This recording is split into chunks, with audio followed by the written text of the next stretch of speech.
na pinapaalis kayo dito. Lagi daw kasi silang pinapaalis, mga amigo. Eh, ang naisip ko lang kasing paraan para mas makatulong sa kanila ay yung... Magandang hapon po sa inyo mga amigo, mga kababayan ko. At ngayon po ay nandito po tayo sa May San Isidro. At papunta po tayo kila Kuya Mario at kay Nanay Doray. Yan po, nandito po tayo at dadalawin po natin mga amigo. At may sadya din po ako kasi di ba ang totoo po nyon ay sila mag-asawa po ay lagi na lang daw po silang pinapalayas dun sa lugar nila. Yun po ang totoo. So gusto ko pong kamustahin ang mag-asawang ito. Sige. Dito lang po. Ayan.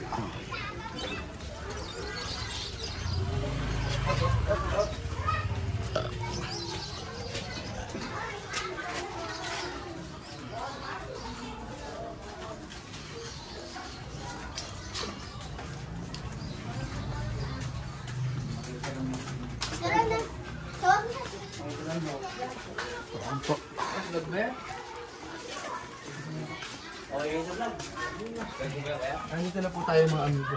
Ano na tayo mag-video kasi nakakaya sa mga bahay. Nandito na po tayo mga amigo kala Nanay Doray. Nakaraang araw, bahang-baha po dito. Bahang-baha dyan.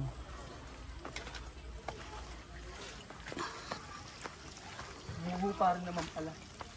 Baba ng tubig. Oo. Ayan. Noong nakaraang araw dito, bahang-baha dyan mga amigo. Ingat kayo, may putik. Abay, ngayon nakachinelas ako. Si Nanay Doray. Nanay Doray!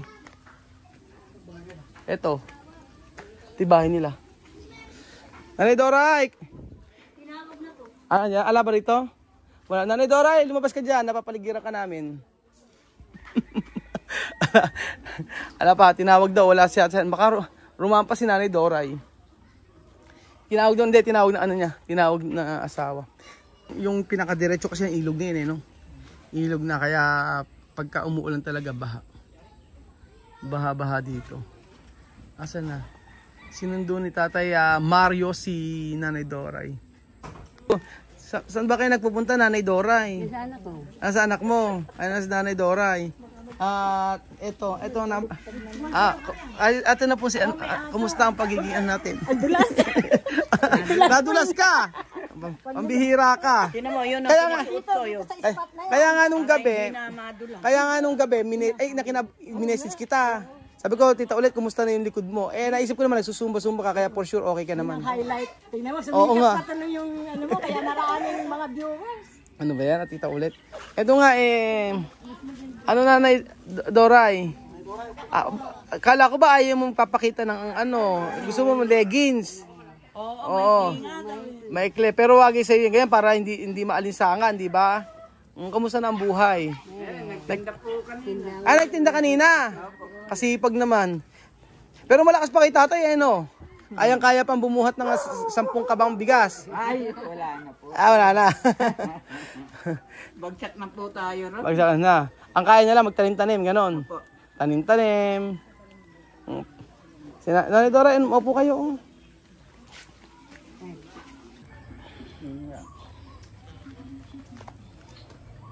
Ang daming meron na. Pakita natin. Tita ulit, mag-ingat ka dyan. Nako, dito nadulas si Tita ulit. Kaya nga, nako. Pasensya na, wala po kaming microphone ngayon mga amigo. At kasama na si Nanay Dora at saka si Tatay Mario. Ilan taon na kay Tatay Mario? 59. 59 na si Tatay Mario. 26. Na 26. Kamusta pagtitinda nyo ngayong araw? Pupunta naman yung mga pambili ng mga katol. Pambili ng katol? Ba na nasa grocery store tayo, hindi ka bumili ng katol? Ha? Nahihiya. Bumili daw ng, nakabili daw siya ng pambiling katol kasi nga daw aso. Bakit nung nakaraan sabi ko kasi sa'yo bili mo na bili kasi nung nakaraan grocery po kami mga amigo, kaso nga lang, Ay, hindi niya nabili yung lahat ng gusto niya siguro. Kaya yung kinita ron niya, binili asukal tsaka katol. Katol, malamok na eh. Minsan namamatay yung ila, kandila. Kandila. Kandila daw, bumili siya. Ano binenta nyo kanina? Talong at bulaklak. Talong at bulaklak. Bulaklak ng kalabasa. Bulaklak ng kalabasa. Talong. Oo nga eh. Inaangkat nyo lang yun, sabi nyo, ano? Inaangkat lang kasi niya yung mga tinda niya. Kaya nga po, di ba, eto po, paano ba nanay, nanay Doray, paano yung dito? Kasi kayo, sabi niyo sa akin, na pinapaalis kayo dito. Lagi daw kasi silang pinapaalis, mga amigo. Ang naisip ko lang kasing paraan para mas makatulong sa kanila ay yung mag-stay sila doon sa bukid namin, tapos papagawa natin ng bahay. Kaso nga lang, syempre yung bahay na papagawa natin, ano lang yun, para mga kubo-kubo lang. Ayusin naman natin. Yun nga, kaso ang siste, sila kasi willing na silang lumipat talaga. At kaysa lagi silang pinapalayas, di ba? Lagi silang pinapaalis. Pero ang concern natin dito mga amigo, yung siyempre yung mga anak nila. Oo, yung mga anak mo. Nakausap mo na ba yung mga anak mo? O, yun ang sinasabi ko, Nanay Doray. Hindi pa pala niya nakakausap yung mga anak niya. O, papaano yun? Pero gusto niyo talagang lumipat. Gusto niyo talagang lumipat ng bahay. Kasi dito po, tuwing babaha, yung mga gamit namin inaakyat minsan, nalulubog, hindi ho kami nakakapagligtas ng mga gamit namin sa ng pang-itaas. Yun yung inaanuhan po namin. Kadalasan yung bahay nyo nilulubog, tapos wala kayo nakapagligtas na gamit. Maganda Tatay Mario tsaka Nanay Doray, kayo po ang kumausap sa mga anak niyo. Kung gusto niyo po, sasamahan ko kayo, pero kayo makikipag-usap kasi po labas po ako diyan. Para po mas maganda kasi syempre hindi ko naman po pwedeng ako ang mag-decide sa inyo. Okay, punta na tayo doon. Doon na kayo tumira, mag-stay. Yung mga anak niyo po ang kausapin niyo po tungkol po dito. Ayun nga. Sige, gusto na, mas maganda siguro po kausap. Nandiyan po yung anak nyo?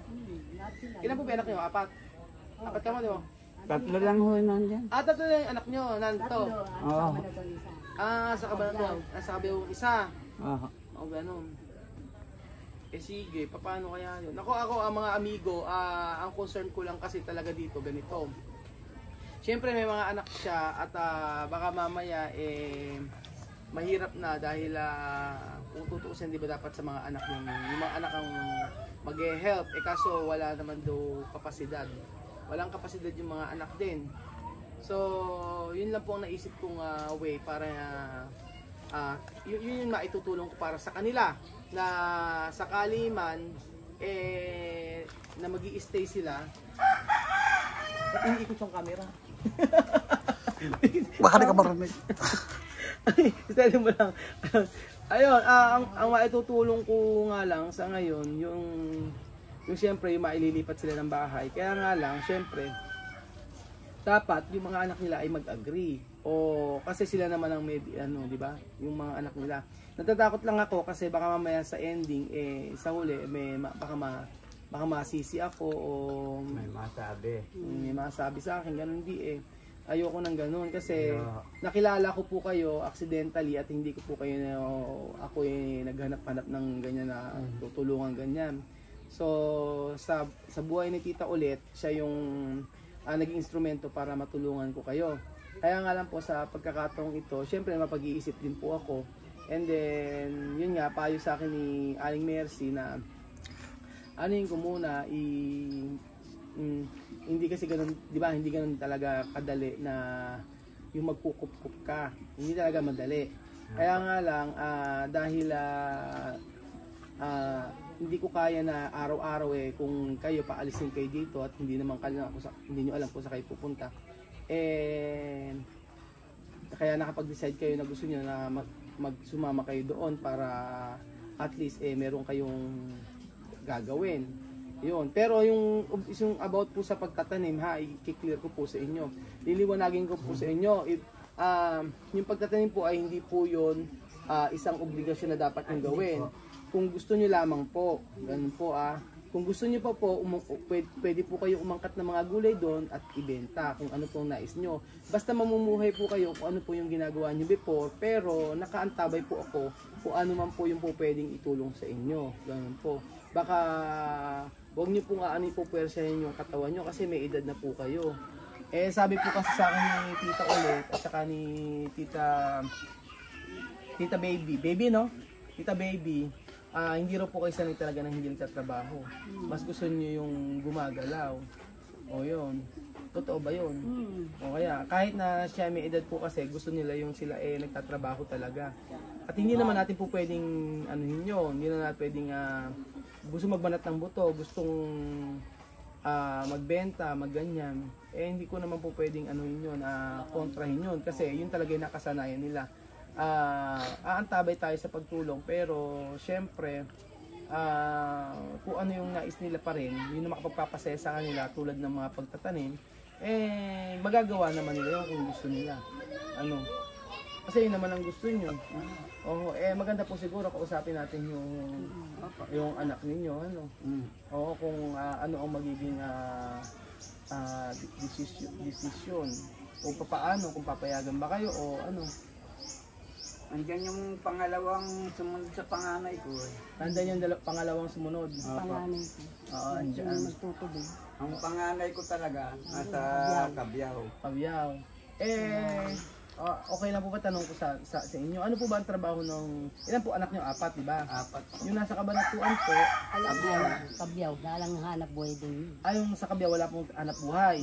Yung isa po, Ay, nagbabalat po ng itlog. nagbabalat ng itlog yung ginagawang day old. Opo. Nagbabalat daw ng itlog yung isang anak niya. Yung isa po, Ang Tubig. nagtutubig. ano nagtutubig? Nag-deliver. Tubig sa mga bahay-bahay. Nag-deliver yung mga mineral water. Tapos isa po, Tindera ni Marinene. nagtitinda. Dinis sa tindahan. Oo.